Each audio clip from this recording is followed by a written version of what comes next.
Hello everybody, today is John McEnroe's birthday.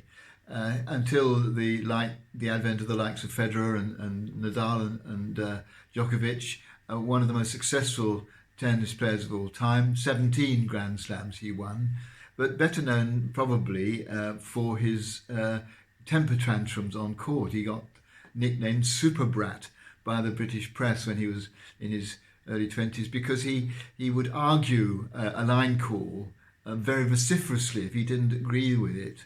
And most famously, in the match against Tom Gullickson in 1981 at Wimbledon, shouted out to the umpire, "You cannot be serious."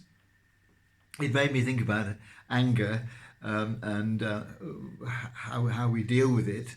All sorts of things can make us angry. We can be treated unjustly or just be frustrated about something, and it can build up inside us, and if we don't deal with it, it can often be a bit destructive. It can gnaw away inside us. How we deal with it is a matter of personal preference, and I wouldn't presume to give anybody advice because I'm so useless at it myself. But I suppose banging a cushion or going somewhere private to have a good shout, or perhaps more creatively having it out with whoever made you angry, perhaps not in the heat of the moment, or sharing your anger, telling somebody else that you're close to about your anger. What's not helpful, of course, is taking it out on somebody else without realising that's what you're doing, and without them realising that they're not the butt of it, because that can be quite damaging.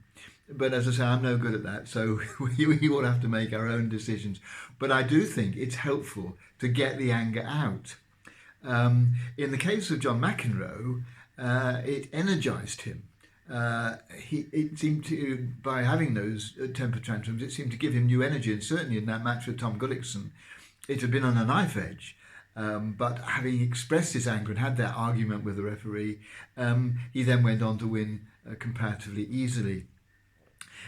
So anger, if we express it creatively, perhaps even with a temper tantrum, providing it doesn't do anybody any harm, that can give us new energy. But it can also bring us to tears, because it can, by getting rid of the anger, reveal that that wasn't actually the prime emotion. The prime emotion was something else, maybe sadness or disappointment or frustration or a sense of being treated unfairly, something rather deeper that we've been disguising by having the angry feelings. But getting rid of the angry feelings enables us to discover the true cause of our feelings, and that can be much more creative.